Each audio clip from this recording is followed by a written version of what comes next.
Bonjour à tous. Alors nous allons voir maintenant le chapitre sur les systèmes optiques. Alors dans le chapitre précédent, nous avons vu un peu de théorie sur la lumière, donc qu'elle se propage en ligne droite notamment. Et nous allons voir maintenant comment on utilise cette propriété pour créer des lunettes de vue, des télescopes, des microscopes, des loupes, etc. En fait tout ce qui utilise des lentilles. Alors, ce qu'on appelle lentilles, ce n'est pas seulement les lentilles de contact que certaines personnes peuvent porter. On appelle lentille un milieu transparent limité par deux surfaces, dont l'une au moins n'est pas plane. Donc en général, elle est bombée ou creuse, ça va dépendre. Une lentille est dite mince si son épaisseur est négligeable par rapport à son diamètre. Donc ça, c'est l'exemple parfait, ce sont les lentilles de lunettes qui ont un rayon de quelques centimètres et une finesse de quelques millimètres. Donc cette lentille, on va l'assimiler à un centre optique O, et l'axe optique est un axe qui passe par O et qui passe perpendiculairement à la lentille. Donc en fait, l'axe delta, on va dire, est la médiatrice de la lentille. Donc, souvent les lentilles sont fabriquées en verre. Bon, pour les lunettes, ce sont plutôt des plastiques très particuliers. Mais vu que c'est du verre, du plastique, les lois de la réfraction s'y appliquent. Et donc, à l'intérieur de ces milieux, la lumière va être déviée par rapport à la propagation dans l'air. Donc il y a deux types de lentilles, les lentilles convergentes. Donc ces lentilles transforment les rayons lumineux parallèles en un faisceau de rayons convergents. Donc là c'est ce que je représente ici. Donc au début en rouge on a quelques rayons lumineux que je dessine. On peut imaginer que c'est des lasers. Je mets une lentille convergente et ils vont tous se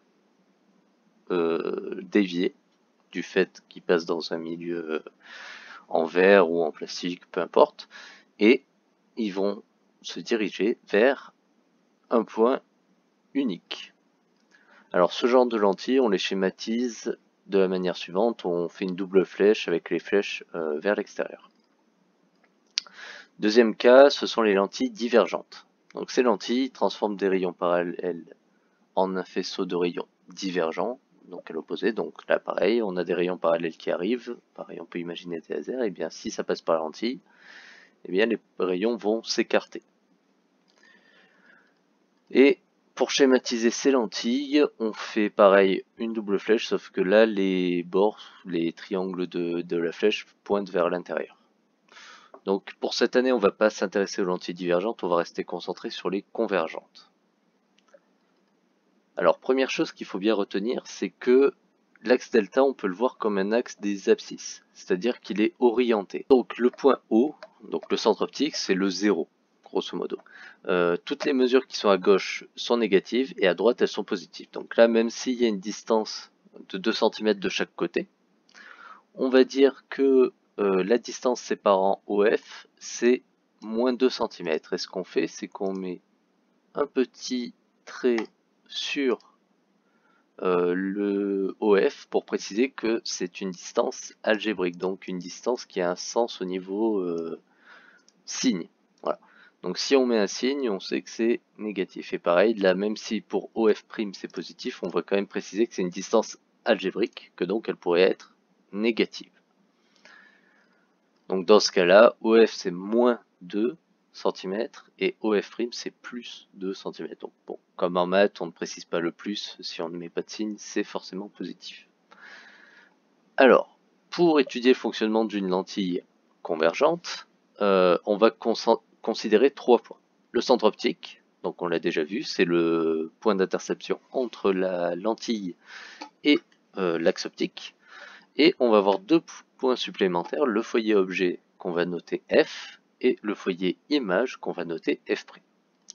Alors, ces points, on les définit de manière géométrique en fait, à partir du comportement des rayons lumineux qui passent. Donc, vu que les rayons lumineux, a priori, vont tout droit, donc on va dire dans un milieu donné, on va pouvoir définir des points particuliers. Donc, le centre optique, lui, en plus du fait que ça soit le centre de la lentille et le passage de l'axe optique, ce qui se passe, c'est que les rayons lumineux qui passent par ce centre optique ne sont pas déviés. Donc là, par exemple, le trait rouge, il va tout droit, le rayon orange aussi, et le rayon vert aussi. Et le rayon violet, pareil. Les rayons lumineux qui passent par ici vont toujours tout droit, ils sont absolument pas déviés.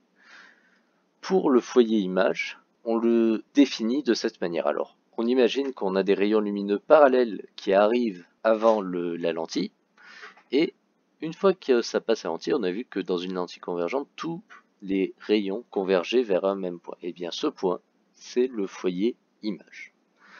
Donc le foyer image est défini de cette manière. Pour le foyer objet, il y a deux manières. Soit vous le définissez de manière à ce que ce point soit le symétrique du foyer image par rapport à la lentille, donc c'est-à-dire que la distance OF ici, ça serait la même que OF' si j'avais mis le foyer image de ce côté. Sinon, l'autre possibilité, c'est de dire, un petit peu à l'inverse du foyer image, c'est que, imaginons que vous voyez qu'il y a des lasers parallèles qui sortent d'une lentille. Et bien ça veut dire que si on regarde avant la lentille, ces rayons se croisaient à un endroit. Et en fait, l'endroit où ces rayons se croisent avant la lentille, c'est le foyer objet. Alors, maintenant on va regarder un petit peu plan focal et plan image. Donc ce sont des plans qui sont perpendiculaires à l'axe optique et qui passent respectivement par f' et f. Donc le plan image, c'est celui qui passe par f', vu que plan focal image, vu que ça passe par le foyer image, et le plan foyer objet, c'est le plan qui passe par le foyer objet, plan focal objet. Donc, ce qu'on appelle distance focale d'une lentille, c'est quelque chose d'assez important, notamment en photographie. Ça va définir un petit peu l'allure des images que vous avez, les distances des objets que vous pouvez photographier, etc. Donc, la distance focale d'une lentille, c'est tout simplement la distance OF', donc la distance entre le centre optique et le foyer image. Cette distance est mesurée en mètres. Donc, si la distance OF' c'est 15 cm, la focale c'est 0,15 m.